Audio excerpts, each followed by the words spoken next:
امت کو بتلائیں کہ کس طرح برزخی احوال پیش ہوئے اور کس طرح آخرت میں لوگوں کو ثواب اور عذاب ہوگا، نیک کام کرنے والوں کو ثواب ہوگا اور برا کام کرنے والوں کو عذاب ہوگا. یہ ساری تفصیلات حضور صلی اللہ علیہ وسلم نے امت کے لیے بیان فرمائی. اچھا، آپ نے مفتی صاحب معجزے کا ذکر کیا، کیا معجزہ صرف نبیوں تک ہی محدود رہتا تھا یا معجزہ کسی کے ساتھ بھی ہو سکتا ہے؟ کوئی بھی معجزہ ایک اسلامک ٹرمنالوجی ہے. یہ اصل میں اس کا لفظی معنی اگر دیکھا جائے تو اس کا مطلب ہوتا ہے عاجز کرنے والی چیز.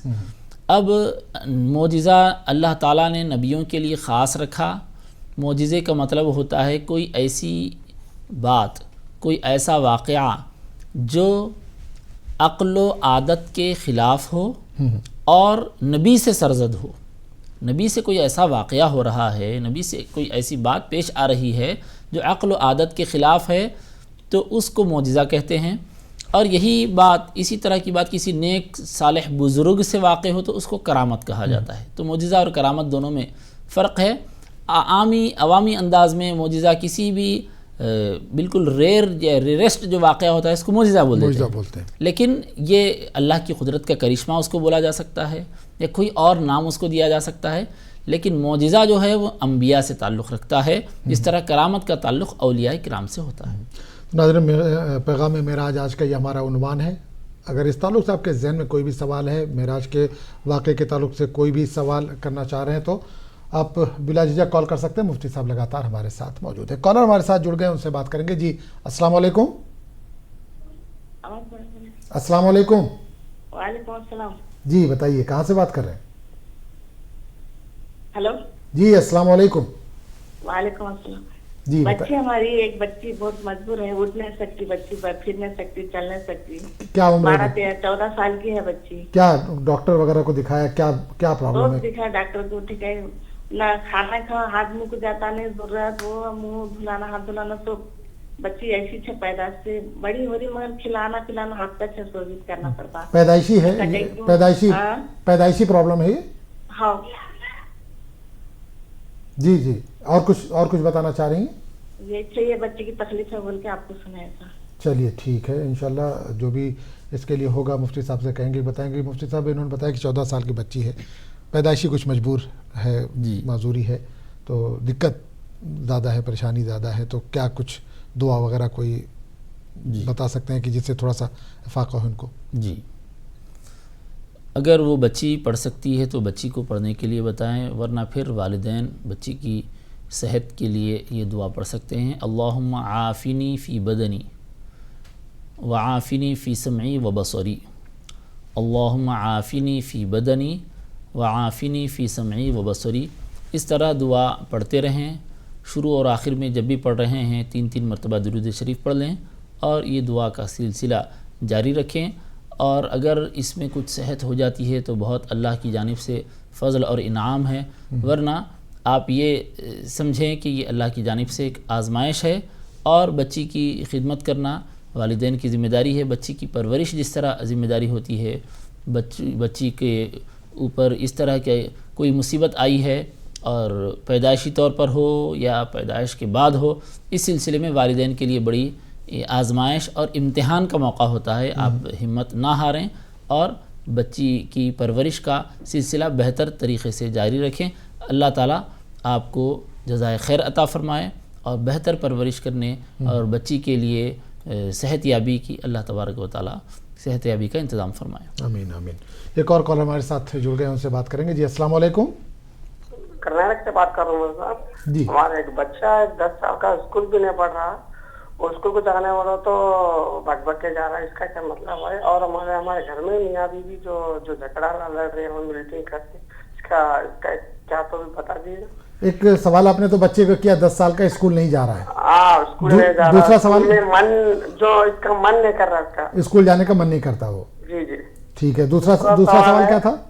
جو دوسرا سوال ہے، اور جو میاں بیوی جو 4 دن لڑتے ملتے ہیں، اپنے مائکے گھر سے چلے نہیں جا رہے ہیں، اور دوسرے جا کو ہم یہ دوسری جگہ کر کو کھائیں گے، وہ کو نہیں کہتے ہیں کہ مائکے گھر میں رہنے کے چاہ رہے ہیں، چکر میں کر رہے ہیں. یہ سوال. ٹھیک ہے, چلیے بہت بہت شکریہ. تو مفتی صاحب بھائی کا کال ہے, 10 سال کا بچہ ہے, اسکول جانے کو تیار نہیں ہے, تو کس طرح سے کوشش کریں؟ حالانکہ بچہ بھی چھوٹا ہے, 10 سال کا ہے, کوشش کر سکتے ہیں والدین, لیکن پھر بھی 10 سال کے بچے کو اسکول جانے کے لیے گھر میں ماحول بنایا جانا چاہیے. کہ کس طرح ماحول بنائیں گے؟ بچے کو پڑھائی کی طرف توجہ دلائی جائے. خود والد والدہ جب بھی موقع ہو بچے کے ساتھ کتابیں لے کر بیٹھ جائیں. والد کچھ لکھیں, بچہ دیکھ کر اس کو نقل کرے گا. والدہ لکھیں, پڑھائیں, بچہ سن کر اس کو پڑھنے لگے گا. بچوں کا معاملہ یہ ہوتا ہے کہ والدین جو کرتے ہیں بچے بھی وہی کرنا چاہتے ہیں. تو بچوں کے ساتھ تھوڑا سا وقت لگائیں, اپنے آپ کو بچوں کے ساتھ مصروف کریں, اور گھر میں اس طرح کا ماحول پیدا کریں کہ بچہ اسکول جانے کے لیے تیار ہو جائے. اس کے ساتھ ساتھ آپ بچے کو سمجھا سکتے ہیں, گفتگو کر سکتے ہیں, اسکول جانے کے فائدے بتلا سکتے ہیں. تو بچے کے ذہن سے بات کی جانی چاہیے.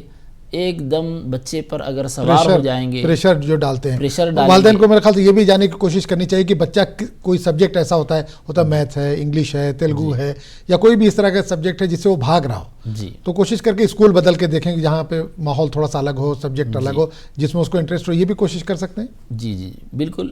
اسکول بدلنا تو ایک بڑا اقدام ہوگا, اس طرف بھی کوشش نہیں ہوتا نا کہ بچے کا اگر ہو سکتا ہے اس انگلش میڈیم میں آپ نے ڈال دیا, اس کو یا تیلگو میڈیم میں ڈال دیا, اس کو سمجھ میں نہیں آ رہا ہے تو وہ بھاگتا ہے. پھر بچہ, مین بات یہ ہے کہ بچے کی پرابلم معلوم کی جائے. وہی بچے کے ذہن میں کیا بات چل رہی ہے وہ معلوم کی جائے, اور اس کے مطابق اس پرابلم کو دور کرنے کی کوشش کی جائے. جو بھی پرابلم ہو رہی ہے, مثال کے طور پر بچوں کو حساب, میتھس عام طور پر مشکل معلوم ہوتی ہے, سائنس مشکل معلوم ہوتی ہے. تو جو چیز مشکل معلوم ہو رہی ہے اس کو سمجھانے کی کوشش کریں.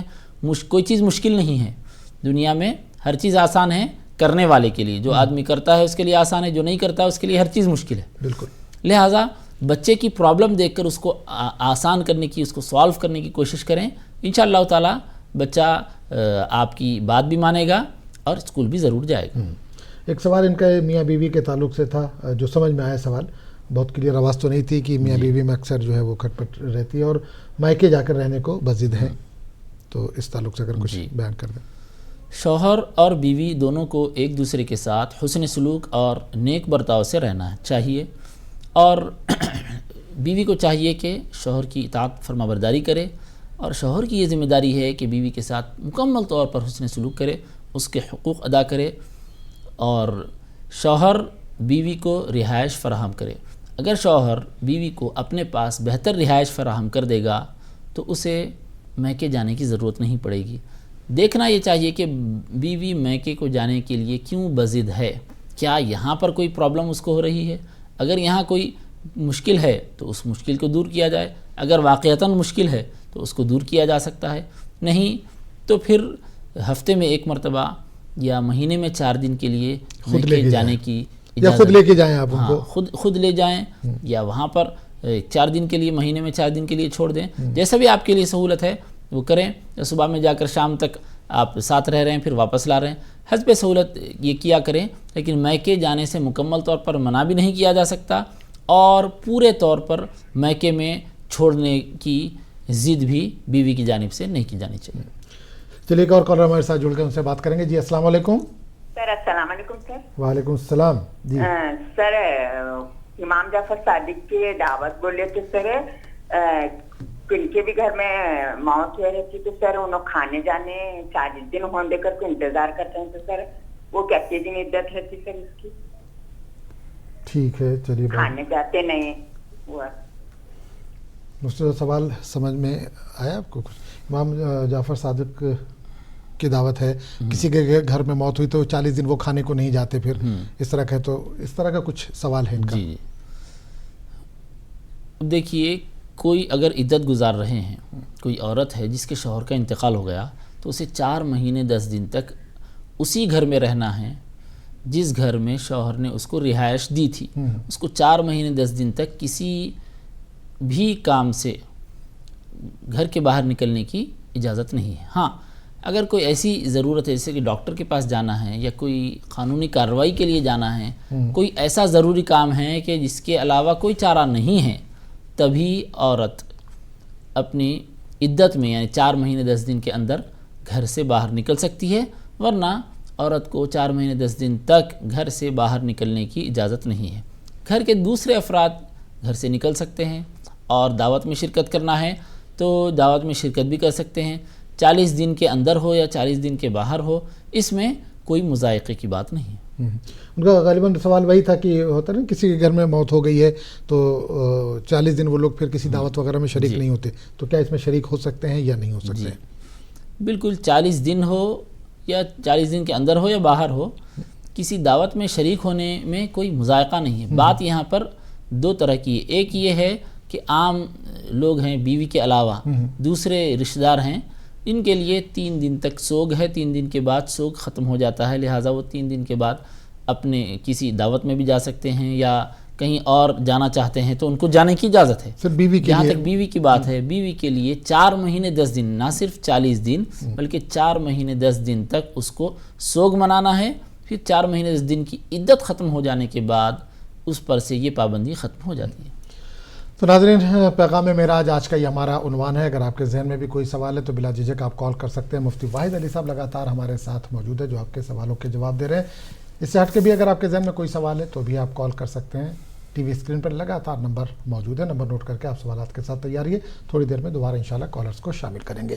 مفتی صاحب، ایک سوال ہے کہ معراج کے واقعے کی اصل حقیقت کیا ہے؟ کیا یہ صرف جسمانی سفر تھا یا روحانی سفر تھا؟ جی، معراج کے واقعے کا یہ جو سفر ہے، یہ سفر معراج جسمانی روحانی دونوں طرح کا تھا، جس کا ذکر قرآن کریم کی اس آیت مبارکہ میں، سورہ بنی اسرائیل کی پہلی آیت مبارکہ میں ہمیں ملتا ہے۔ سبحان الذی اسری بعبدہ، اللہ تعالیٰ نے یہ فرمایا کہ پاک ہے وہ ذات جس نے اپنے بندے خاص کو سیر کرائی۔ تو اللہ تعالیٰ نے یہاں پر بندے کا لفظ استعمال فرمایا۔ عبد جو عربی زبان میں لفظ ہے وہ عین با دال، یعنی عبد، عبد کا معنی ہوتا ہے بندہ۔ تو بندہ کس کو کہتے ہیں؟ تو مفسرین نے اس آیت کریمہ کی تفسیر میں، تشریح میں یہ لکھا ہے کہ بندہ صرف روح کا نام نہیں ہے، نہ صرف جسم کا نام ہے، بلکہ بندہ روح اور جسم دونوں کے مجموعے کا نام ہے۔ لہٰذا اللہ تعالیٰ نے جب یہ فرمایا سبحان الذی اسری بعبدہ، پاک ہے وہ ذات جس نے اپنے بندے خاص کو، اپنے خاص بندے کو سیر کرائی، تو اس لفظ عبد سے، اس آیت کریمہ سے یہ پتہ چلتا ہے کہ یہ سفر روحانی جسمانی دونوں حیثیتوں کو گھیرے ہوئے تھا، نہ صرف روحانی تھا نہ صرف جسمانی تھا۔ نہیں، اکثر جگہوں پہ یہ ذکر ملتا ہے کہ یہ جو وقفہ تھا معراج کا بہت مختصر تھا، جی، کہ لحاف گرم تھا، حضور صلی اللہ علیہ وسلم جا کے آئے تب تک لحاف گرم تھا، کنڈی ہل رہی تھی، یہ بھی ذکر ملتا ہے۔ تو کیونکہ وقفہ جو بہت مختصر ہے، تو اس کو لے کر لوگوں کے ذہن میں یہ سوال آتا ہے کہ یہ جسمانی تھا کہ روحانی تھا؟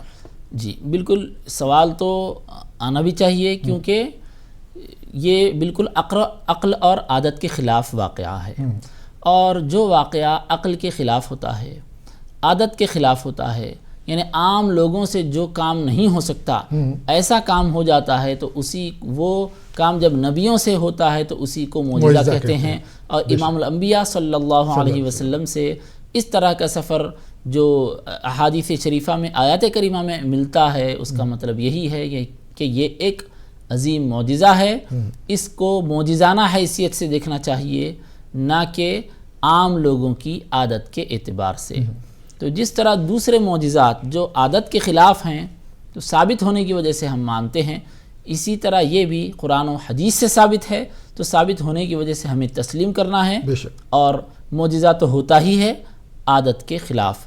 لہٰذا اس میں نبی سے جو معجزہ صادر، جو ایسا عادت کے خلاف امر صادر ہو، واقعہ ہو، تو اس کو معجزہ کہا جاتا ہے۔ تو معجزے میں اس طرح کی بات تو ہوتی ہے۔ پھر احادیث شریفہ اس میں موجود ہیں، روایتیں بڑی تعداد میں ہم کو ملتی ہیں کہ سفر، اور اللہ تعالیٰ نے قرآن کریم میں بھی اس کی جانب اشارہ فرمایا کہ اللہ نے سبحان الذی اسری بعبدہ کے بعد لیلن کا لفظ استعمال فرمایا۔ اسرا کے معنی ہے رات میں سیر کرانا، تو اللہ نے ابتدا میں یہ فرمایا کہ پاک ہے وہ ذات جس نے اپنے بندے کو رات میں سیر کرائی، اسرا رات میں سیر کرائی، یہ رات کا ذکر پیچھے ہو گیا، پھر آگے اللہ تعالیٰ لیلن فرماتا ہے رات میں۔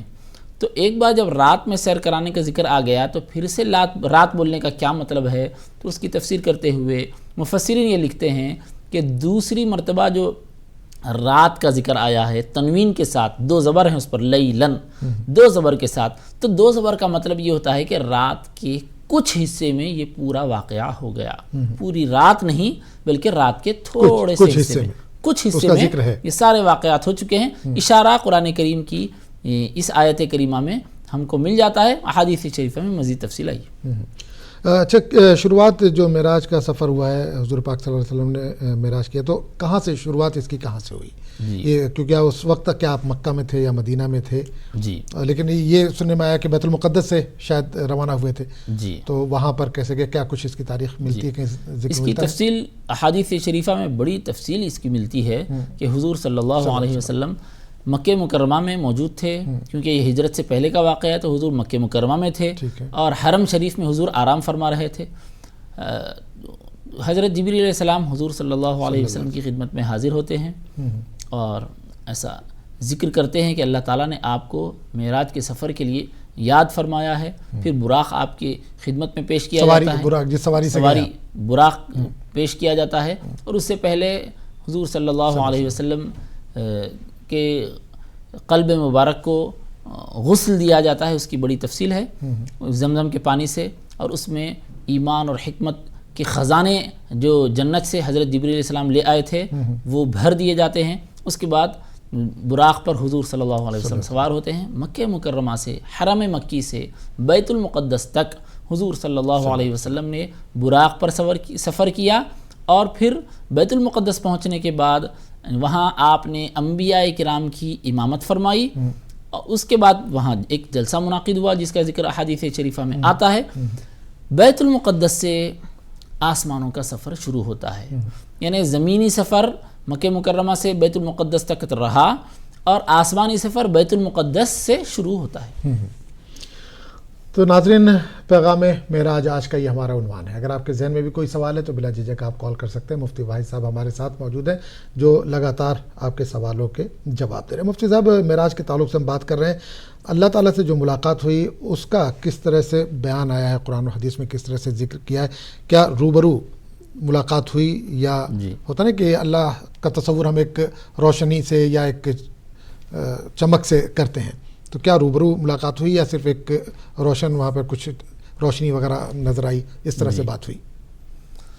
اس سلسلے میں دیکھیے قرآن کریم میں بھی اور احادیث شریفہ میں بھی تفصیلات ملتی ہیں۔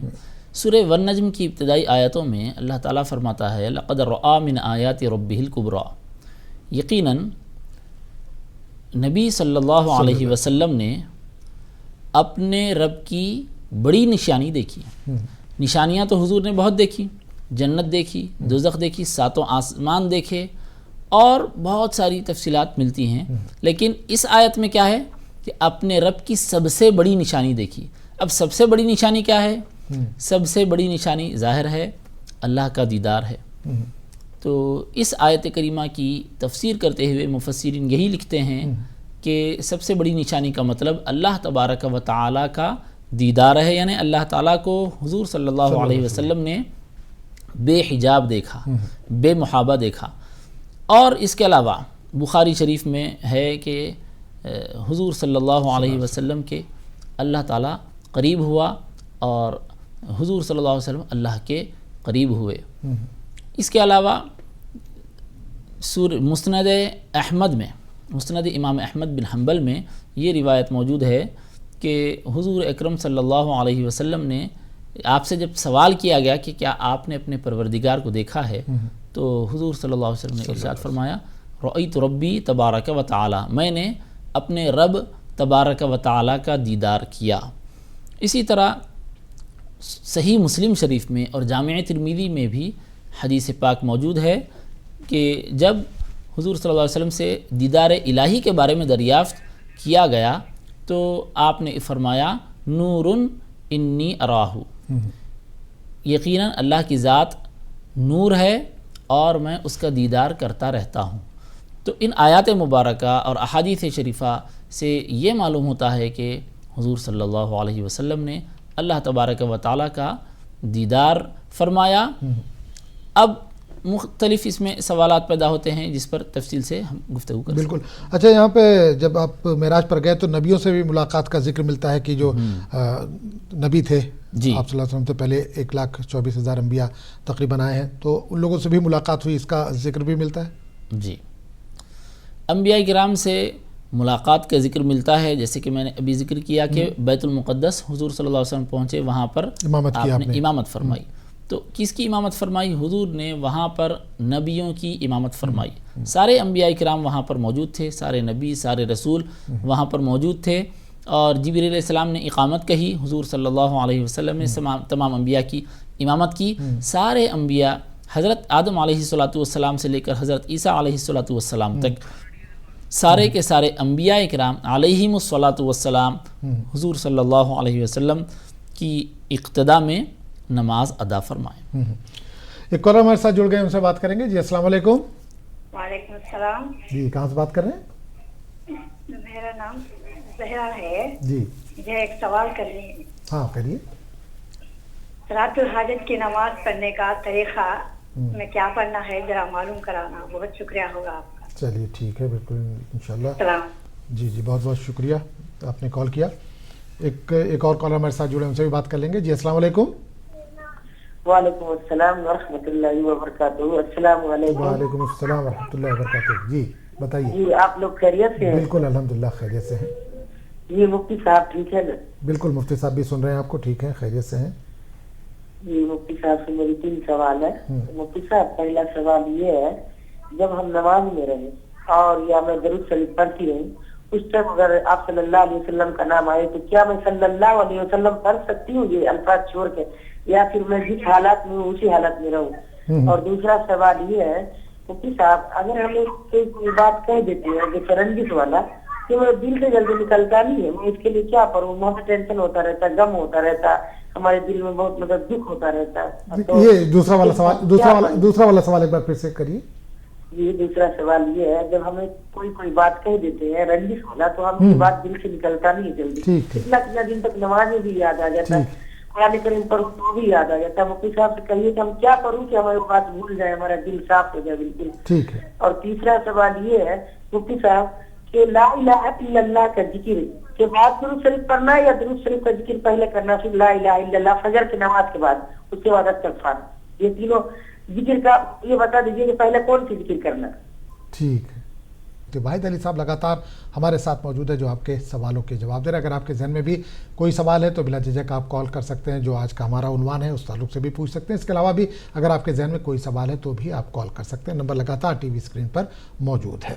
مفتی صاحب بریک پہ جانے سے پہلے بہن نے کال کیا تھا، صلاۃ حاجت کے تعلق سے جاننا چاہ رہی تھی. جی. تو کیسے پڑھیں، کیا طریقہ ہو سکتا ہے، نیت کیسے کریں؟ جی صلاۃ الحاجت 2 رکعت نفل کی نیت سے پڑھنا ہے. صلاۃ الحاجت کی نیت کریں اس میں کہ میں 2 رکعت صلاۃ الحاجت پڑھتی ہوں واسطے اللہ تعالیٰ کے، رخ میرا کعبہ شریف کی طرف. اس طرح آپ نیت کر لیں. جس طرح 2 رکعت سنت یا 2 رکعت نفل کوئی بھی 2 رکعت نماز پڑھتی ہیں، اسی طرح آپ 2 رکعت نماز پڑھ لیں، اور اس میں صورتیں آپ جو سہولت رکھتی ہیں وہ صورتیں پڑھ لیں. اگر سورہ کافرون، سورہ اخلاص یاد ہے تو پہلی رکعت میں سورہ کافرون اور دوسری رکعت میں سورہ اخلاص پڑھ لیں، یا پھر جو بھی صورتیں آپ کو یاد ہیں جس میں سہولت آپ کو ہے پڑھنے میں، وہ 2 صورتوں کی تلاوت ایک کے بعد ایک دونوں رکعتوں میں آپ کر سکتی ہیں. اور نماز ختم ہونے کے بعد جو آپ کی ضرورت ہے، جس حاجت سے آپ یہ صلاۃ الحاجت پڑھ رہی ہیں، جس ضرورت کے لیے پڑھ رہی ہیں، اس سلسلے میں اللہ کی بارگاہ میں رجوع ہو جائیں اور دعا کریں.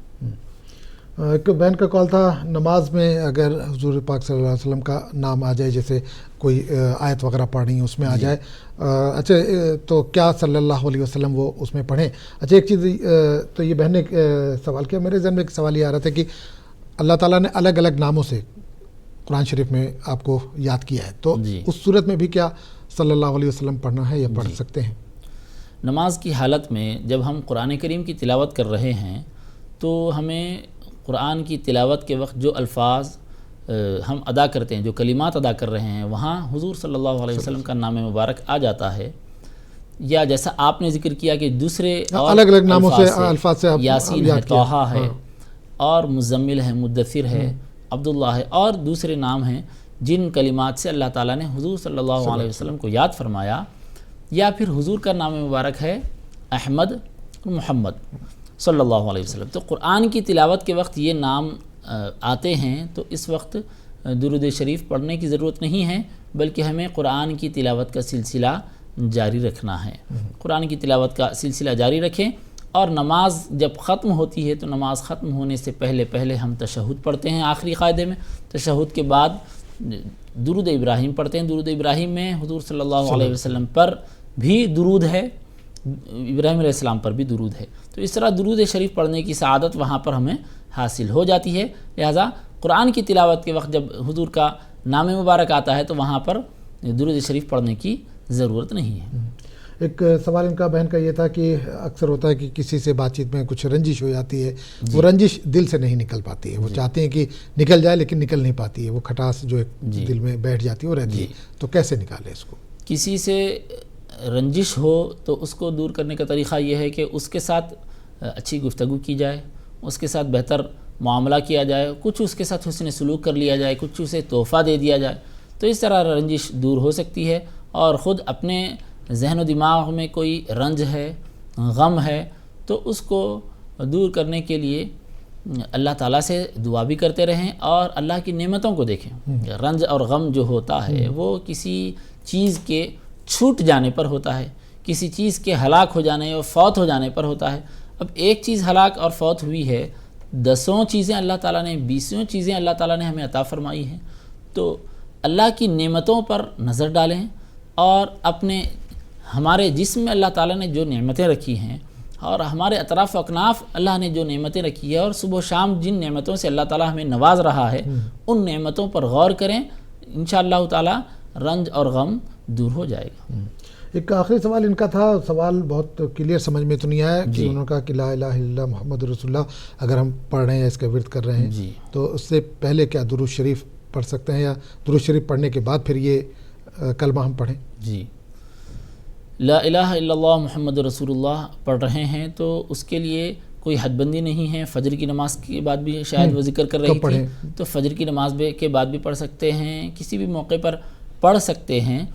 وظائف میں یہ ذہن میں رکھیں کہ کوئی بھی وظیفہ پڑھ رہے ہیں تو اس کے شروع اور آخر میں طاقدد میں 3 بار یا 5 بار طاقدد میں درود شریف پڑھ لینا یہ بہتر ہے۔ اور نمازوں کے بعد وظائف زیادہ بہتر ہوتے ہیں۔ جن نمازوں کے بعد سنتیں ہوا کرتی ہیں ان نمازوں کے بعد پہلے سنتیں پڑھ لیں، اس کے بعد وظائف پڑھیں، اور جن نمازوں کے بعد سنتیں نہیں ہوتی جیسے کہ فجر اور عصر، ان نمازوں کے فوراً بعد بھی وظائف پڑھے جا سکتے ہیں، بعد میں دعا کی جا سکتی ہے۔ تو چلیے ناظرین، پیغام معراج آج کا یہ ہمارا عنوان ہے۔ اگر اس تعلق سے آپ کے ذہن میں کوئی سوال ہے تو بلا جھجک آپ کال کر سکتے ہیں۔ اس کے علاوہ بھی اگر آپ کوئی سوال کرنا چاہتے ہیں تو بھی آپ کال کر سکتے ہیں۔ مفتی واحد علی صاحب لگاتار ہمارے ساتھ موجود ہیں، لگاتار نمبر ٹی وی اسکرین پر موجود ہے، نمبر نوٹ کر کے سوالات کے ساتھ تیار رہیے۔ تھوڑی دیر میں پھر سے انشاءاللہ کالرز کو شامل کریں گے۔ مفتی صاحب معراج کا یہاں پر ذکر کر رہے ہیں، نماز کی فرضیت معراج کے وقت ہوئی۔ جی، یہ پورا سلسلہ جو ہے نماز کس طرح سے شروع میں غالباً 50 وقت کی فرض ہوئی تھی، اس کے بعد آپ صلی اللہ علیہ وسلم سے حضرت موسیٰ علیہ السلام سے ملاقات ہوئی غالباً، جی، تو وہ پورا کیا واقعہ ہے اگر ہمارے ناظرین کو بتا دیں؟ جی، اس واقعے کا ذکر بخاری شریف میں، مسلم شریف میں اور کتابوں میں ملتا ہے کہ جب حضور صلی اللہ علیہ وسلم عرش عظیم پر پہنچے تو اللہ تعالیٰ سے جو ہم کلامی کا شرف حاصل ہوا، دیدار پر انوار سے مشرف ہوئے، ہم کلامی کا شرف حاصل ہوا، وہاں اللہ تبارک و تعالیٰ نے بہت سے احکامات حضور صلی اللہ علیہ وسلم کو عطا فرمائے۔ کچھ ایسی باتیں رہیں جو خاص رہیں جو حضور صلی اللہ علیہ وسلم کے لیے ہیں، اور کچھ ایسی باتیں رہیں جو حضور صلی اللہ علیہ وسلم کو اللہ نے فرمائی اور اختیار دیا کہ چاہے آپ امت کو بتائیں چاہے نہ بتائیں، اور ایسی باتیں بھی رہیں جو امت کو پہنچانے کا حکم تھا۔ ان میں سے ایک بات یہ بھی تھی کہ اللہ تبارک و تعالیٰ نے امت پر 50 نمازوں کو فرض کیا۔ 50 نمازوں کی فرضیت کا حکم لے کر حضور صلی اللہ علیہ وسلم عرش عظیم سے آسمانوں کی طرف آئے۔ چھٹے آسمان پر حضرت موسیٰ علیہ السلام سے ملاقات ہوئی تو موسیٰ علیہ السلام نے پوچھا کہ اللہ تعالیٰ نے آپ کی امت کے لیے کیا تحفہ عطا فرمایا ہے؟ تو حضور نے فرمایا کہ 50 نمازوں کی فرضیت عطا فرمائی، یعنی 50 نمازوں کو فرض کر دیا۔ تو موسیٰ علیہ السلام نے یہ عرض کیا کہ میں لوگوں کو آزما چکا ہوں، میں نے بنی اسرائیل کو آزمایا ہے، لوگ اتنی زیادہ طاقت نہیں رکھتے، 50 نمازوں کی طاقت لوگ نہیں رکھیں گے، آپ اللہ کی بارگاہ میں عرض کیجئے، اللہ سے دعا فرمائیے کہ اللہ تعالیٰ نمازوں کو کم کر دے۔ تب روایتوں میں آتا ہے کہ حضور صلی اللہ علیہ وسلم واپس اللہ کی بارگاہ میں حاضر ہوتے ہیں اور عرض کرتے ہیں کہ پروردگار ان نمازوں میں تخفیف فرما دے۔ تو اللہ تعالیٰ نے 5 نمازیں کم کر دی اور 50 کی 45 ہو گئی۔ پھر واپس حضور صلی اللہ علیہ وسلم واپس ہو رہے تھے، چھٹے آسمان پر موسیٰ علیہ السلام سے ملاقات ہوتی ہے، موسیٰ علیہ السلام وہی بات پھر سے کہتے ہیں، حضور صلی اللہ علیہ وسلم پھر سے واپس ہو کر اللہ کی بارگاہ میں عرض گزار ہوتے ہیں، اللہ تعالیٰ اور 5 نمازیں کم کر دیتا ہے تو 40 ہو جاتی ہیں۔ یہی سلسلہ ایک کے بعد دیگر جاری رہتا ہے، 9 مرتبہ اس طرح ہوتا ہے، 9 5 45، تو 45 نمازیں 9 مرتبہ کی ایک کے بعد ایک گزارش میں 45 نمازیں 5 کر کے کم کر دی جاتی ہیں۔ جب 5 نمازیں لے کر حضور صلی اللہ علیہ وسلم چھٹے آسمان پہنچتے ہیں تو موسیٰ علیہ السلام سے حضور فرماتے ہیں کہ موسیٰ علیہ السلام کے پوچھنے پر فرماتے ہیں کہ کتنی نمازیں؟ تو حضور نے فرمایا کہ 5 نمازیں ہیں، اللہ تعالیٰ نے 45 نمازیں کم کر دی۔ تو موسیٰ علیہ السلام تب بھی یہی کہتے ہیں کہ میں لوگوں کو آزما چکا ہوں، میں نے بنی اسرائیل کو آزمایا ہے، لوگ اتنی نمازیں پڑھنے کی بھی طاقت نہیں رکھتے۔ تو حضور صلی اللہ علیہ وسلم نے اس وقت حضرت موسیٰ علیہ السلام سے فرمایا کہ مجھے اپنے رب سے اب حیا آتی ہے، یعنی 50 سے 5 ہو گئی اور اس سے بھی کم کرنے سے میں حیا کرتا ہوں۔ پھر حضور صلی اللہ علیہ وسلم مزید گزارش نہیں کیے اور 5 نمازوں کی فرضیت کا تحفہ لے کر حضور صلی اللہ علیہ وسلم تشریف لائے، اور اللہ تعالیٰ یہ فرماتا ہے کہ ہمارے پاس بات میں تبدیلی نہیں ہوتی، ہم نے 50 نمازیں فرض کی تھیں تو وہ 50 بھی ہیں 5 بھی ہیں، یعنی عمل کرنے میں 5 ہیں، لیکن فرضیت میں تو 5 ہیں لیکن ثواب میں 50۔ اللہ اکبر۔ اچھا، ایک سوال یہ بھی ہے کہ نماز کتنی اہم ہے ہمارے لیے، خاص کر مسلمانوں کے لیے کتنی اہم ہے کہ باقی فرضیت تو زمین پہ ہوئی ہے لیکن نماز کے لیے جو فرضیت ہوئی وہ آسمان پر ہوئی ہے۔ اللہ تعالیٰ نے آپ کو وہاں پر بلایا اور وہاں پر نماز فرض کی، روزہ ہے، زکوٰۃ ہے، حج ہے، یہ سب زمین پر فرض ہوئی، لیکن نماز کے لیے آپ نے وہاں کا سفر کیا۔ بالکل، سارے احکام کی جن چیزوں کی فرضیت نازل ہوئی ہے وہ سارے زمین پر ہی ہوئی ہے، لیکن نماز ایک ایسی عظیم عبادت ہے کہ اس کی فرضیت کا تعلق آسمان سے ہے، اس کی فرضیت کا تعلق عرش عظیم سے ہے، عرش عظیم پر نمازوں کی فرضیت نازل ہوتی ہے، لہٰذا اس میں بڑی شان ہے۔ اور جس طرح عرش عظیم پر نمازوں کی فرضیت ہوئی، آسمانوں پر بلندیوں پر نمازوں کی فرضیت ہوئی، جو بندہ نماز پڑھے گا اس کی شان بھی ایسے ہی بلند ہو جائے گی، وہ بھی بلند شان والا، بلند مقام والا بن جائے گا۔ اور حضور صلی اللہ علیہ وسلم نے یہ بھی ارشاد فرمایا کہ الصلاۃ معراج المؤمنین، نماز مومنین کی معراج ہے۔ جس طرح حضور صلی اللہ علیہ وسلم کو اس رجب کی 27ویں رات میں معراج میں اللہ تبارک و تعالیٰ نے عظیم عظیم نعمتوں سے نوازا ہے، اسی طرح بندہ جب اللہ کی عبادت کرتا رہے گا، نماز میں رہے گا، تو جب تک وہ نماز میں ہے تب تک اس کی بڑی شان ہے۔ کیسے ہے؟ حضور صلی اللہ علیہ وسلم نے ارشاد فرمایا کہ بندہ جب اللہ کی بارگاہ میں نماز میں کھڑا ہو کر اس کے کلام کی تلاوت کرتا ہے، کأنما یناجی ربہ، گویا وہ اپنے پروردگار سے مناجات کر رہا ہوتا ہے، اللہ تعالیٰ سے گفتگو کا، اللہ تعالیٰ سے ہم کلامی کا اسے شرف حاصل ہوتا ہے۔ تو اللہ تعالیٰ سے گفتگو کا شرف حاصل ہونا، اللہ سے مناجات کا موقع ملنا، یہ تو بہت بڑی بات ہے۔ تو اس طرح نماز مومنین کے لیے معراج ہے۔ اچھا، یہ قبلے کا جو رخ تبدیل ہوا ہے اس کا بھی معراج سے لنک ہے یا الگ وقت میں ہوا ہے؟ الگ واقع ہے۔ تو اس کے پیچھے کیا وجہ ہے؟ سفر معراج کا جو سفر ہے یہ ہجرت سے پہلے ہوا، اور قبلے کی تبدیلی کا جو حکم نازل ہوا یہ ہجرت کے بعد ہوا۔ ہجرت کے بعد 16 یا 17 مہینوں کے بعد حضور صلی اللہ علیہ وسلم پر یہ آیت نازل ہوتی ہے، فولی وجہ کا شطر المسجد الحرام، آپ اپنے چہرہ انور کو مسجد حرام یعنی کعبۃ اللہ شریف کی طرف پھیر دیں۔ واقعہ یہ ہے کہ جب تک حضور صلی اللہ علیہ وسلم مکہ مکرمہ میں رہے تو کعبۃ اللہ شریف کے پاس آپ نماز ادا فرماتے تھے، اور کعبے میں کیا ہے جس طرف سے بھی ٹھہر چاروں جائیں طرف سے سامنے نظر آئے گا.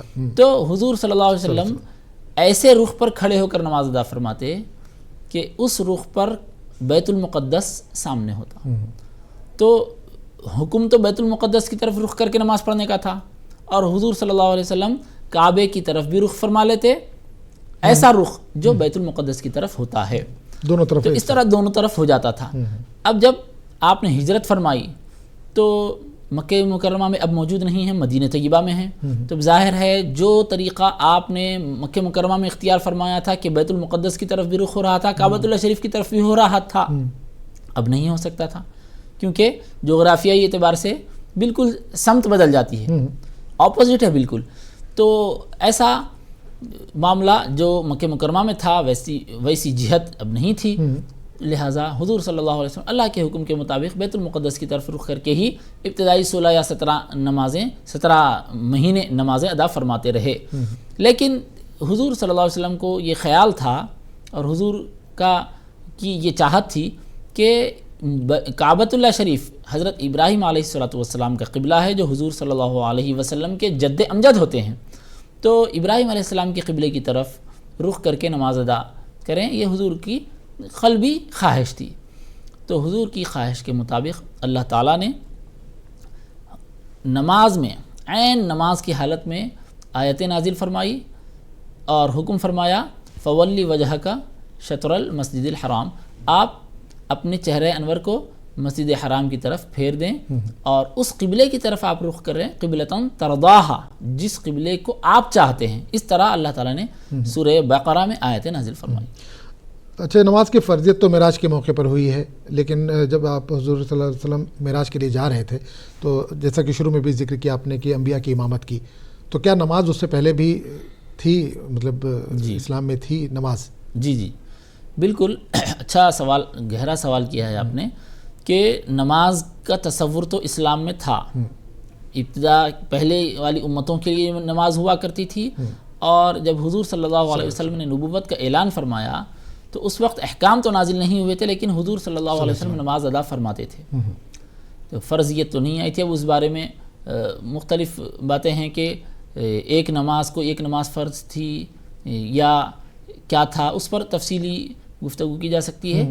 لیکن اتنا ہے کہ پوری 5 نمازیں تو فرض نہیں ہوئی تھی، لیکن کسی نہ کسی درجے میں نماز کا تصور مسلمانوں کے درمیان سجدے کا تصور تھا، سجدے کا تصور، مکمل نماز کا بھی تصور تھا، رکوع بھی تھا، سجدہ بھی تھا، مکمل نماز کا تصور تھا. حضور صلی اللہ علیہ وسلم نمازیں ادا فرماتے تھے.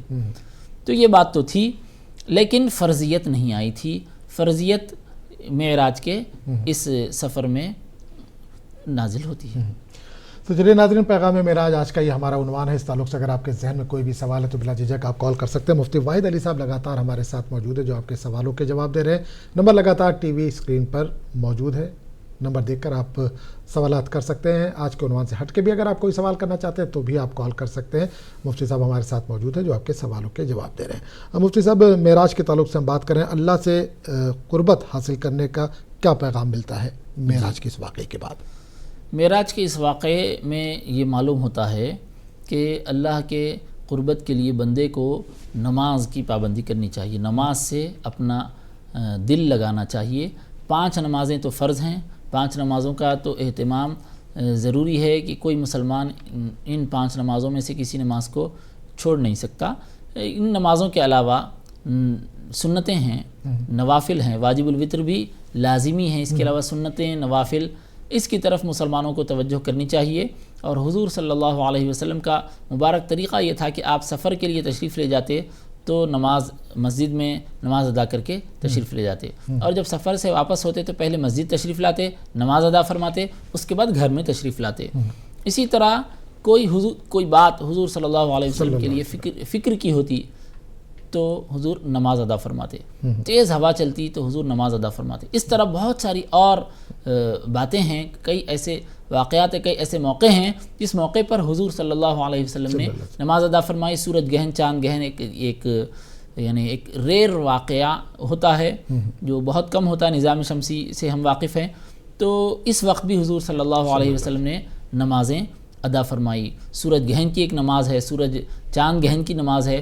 تو یعنی ہر اہم موقع پر حضور صلی اللہ علیہ وسلم نے نماز کی تعلیم دی ہے، عملی طور پر آپ نے نماز ادا فرمائی، نماز کی طرف توجہ دلائی، اور حضور نے نماز کے بارے میں یہ فرمایا کہ نماز ایک خیر موضوع ہے، یعنی ایک ایسا خیر ہے، ایک ایسی بھلائی ہے جو رکھی ہوئی ہے، جانا ہے اور وہ لے لینا ہے، کوئی رکاوٹ نہیں ہے، کوئی پیسہ خرچ کرنا نہیں ہے، کوئی مشکل نہیں ہے، نماز پڑھنا بالکل آسان ہے۔ لہٰذا ایک مسلمان کو چاہیے کہ اللہ کے قرب کو حاصل کرنے کے لیے اور اللہ کے پاس اپنے درجات کی بلندی کے لیے نماز سے اپنے آپ کو وابستہ کر دے، 5 نمازوں کے علاوہ سنت و نوافل کی طرف توجہ کرے۔ اچھا، آپ صلی اللہ علیہ وسلم معراج پر گئے تو دیگر جو انبیاء تھے، پیغمبر تھے، ان سے ملاقات کا ذکر ملتا ہے، موسیٰ علیہ السلام کا خاص کر ذکر ملتا ہے کہ نماز کے تعلق سے ہی ابھی آپ نے بتایا کہ 5 رکعت معاف کراتے رہے، اور موسیٰ علیہ السلام ان کو بتاتے رہے کہ ایک بار پھر جائیے، ایک بار پھر جائیے۔ اور دیگر انبیاء جو ہیں یا پیغمبر ہیں، ان سے کون کون تھے، ان سے ملاقات کا کچھ ذکر ملتا ہے؟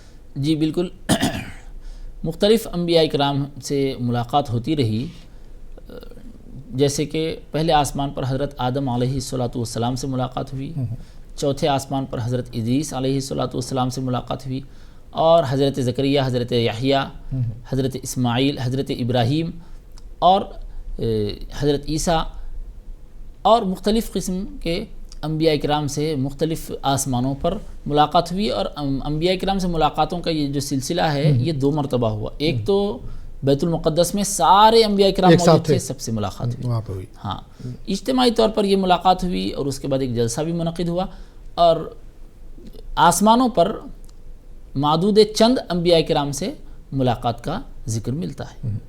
اچھا، معراج کے پیغام کو ہم اپنی زندگی میں، عام زندگی میں کس طرح سے شامل کریں، کس طرح سے اس سے فائدہ اٹھائیں؟ جی، معراج کا پیغام 2 طرح کا ہے، ایک عمل کی اصلاح، دوسرے عقیدے کی اصلاح۔ عقیدے کی اصلاح یہ ہے کہ حضور صلی اللہ علیہ وسلم کو جو شان اللہ تعالیٰ نے عطا فرمائی ہے، اس شان کو دل سے تسلیم کر لیا جائے، دل سے مان لیا جائے، اور سمجھا جائے کہ اللہ تعالیٰ کو حضور صلی اللہ علیہ وسلم نے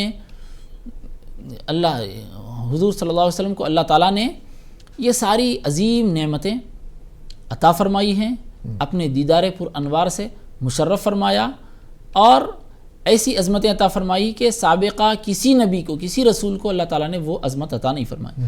اس طرح ہم کو عقیدے کی اصلاح کرنا ہے، یہ سمجھنا ہے۔ عمل کی اصلاح اس طرح ہے کہ برزخی احوال پر ایک طرح کی تفصیلی گفتگو ہو سکتی ہے۔ برزخی احوال میں حضور صلی اللہ علیہ وسلم نے بتلایا کہ جو لوگ نماز ادا کر رہے تھے اور اچھے کام کر رہے تھے، ان کو اجر و ثواب مل رہا ہے، اور یہ فرمایا کہ جو لوگ نماز ادا نہیں کر رہے تھے ان کے سروں کو کچلا جا رہا ہے، جو زکوٰۃ ادا نہیں کر رہے ہیں